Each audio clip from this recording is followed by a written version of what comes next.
After the Liberal Party's federal election apocalypse, My message to the women of Australia is, we hear you, we heard you.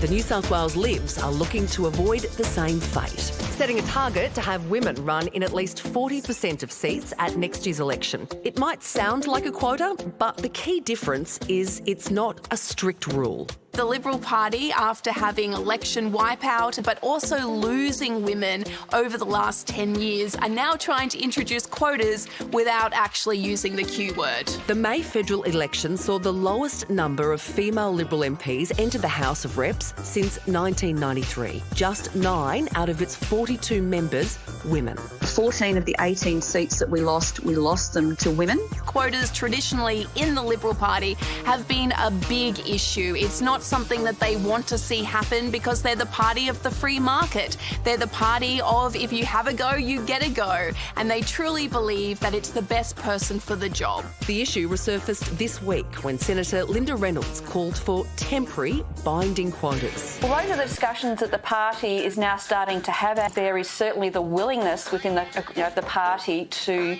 have reform. Quotas is an interesting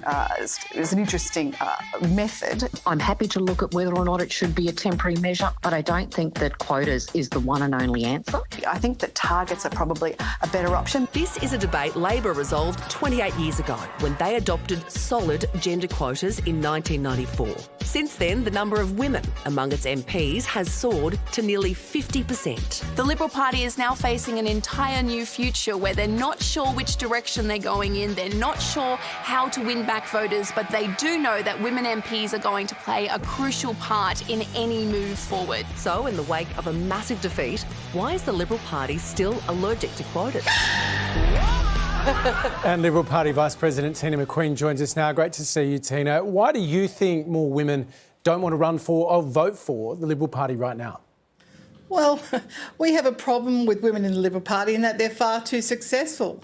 A lot of young women between the ages of 30 and 50, that is an ideal age to enter politics, have thriving businesses. They're entrepreneurs, they're vets, they're doctors, they're lawyers, and to be honest, Hamish, they don't want to give up that life for a couple $100,000 a year in Parliament. They just don't have that passion. They enjoy raising their family and having the ability to work in a great job as well. But why does that only apply to women, you think? Surely a lot of men that have successful jobs and careers that might want to be part of the Libs would face the same choice. Why does that only influence which women want to go in?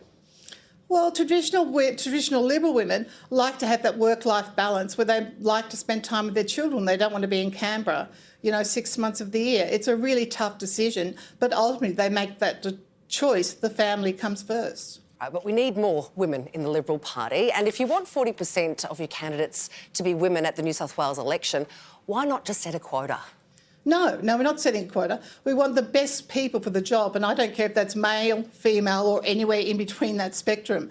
So I don't think there's any need to set, and Liberal women don't want to be a quota woman. They just don't. We've had these discussions recently at a number of events with Liberal women who last thing they want is to be part of a quota system. But Teena, you've just suffered this pretty devastating defeat at a federal level, and there are senior Liberal women like Linda Reynolds, like Karen Andrews, that say if you ever want to win again, you actually need to reflect the community at large, which means a lot more women in your ranks. What are you going to do to achieve that?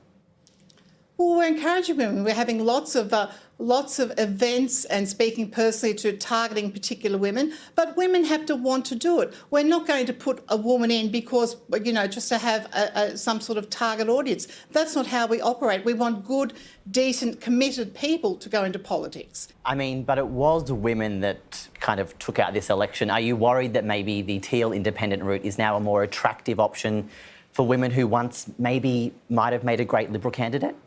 No. Let's see how those Teals go in Canberra. Give it 6 to 9 months. Let's see what sort of show that turns out to be. Teena, I'm wondering if you're just framing this in a rather patronising way for women, saying, actually, they just have a lovely life and they don't want to spend any time in Canberra, and that's the reason that the Liberal Party can't attract women. Isn't the reality that you've got a terrible record in how you treat women within your ranks? You've got a terrible record in how you treat female staffers. You've got a terrible record when it comes to your approach to female voters. I'm not going to let you... No. At what point do I get a word in? We do not have a terrible record with women. Look at me, I'm a senior vice president of the party. We do not have a terrible record. You framed that what you think goes on in the Liberal Party. I'm telling you, that's not what happens in the Liberal Party. I'm sorry, I'm basing You like to put it across like that. But those of us within the party know how well we do treat our women. With respect, I'm basing that on the words of people like Julia Banks, who was a pretty successful Liberal MP, people like Gladys Berejiklian, who had some words about the Prime Minister. She wasn't successful. She lost her seat. Julia Banks was never part of the Liberal organisation. She was handpicked to run, and it's a dreadful example of what not to do. Is it a problem for the Liberal Party that at its most senior ranks, and I'm talking about you here, you just won't acknowledge the reality that the rest of the country can see, that you're just not really speaking to women or listening to them? We are listening to women and we're speaking to women.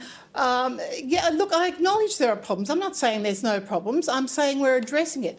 But I'm saying at the same time, we're not going to put women in just for the sake of it. OK, so Teena, how do you fix this problem then? We try and encourage more women to take an interest, to come into the party. Lots of women work with the party. They've just chosen not to have a political career.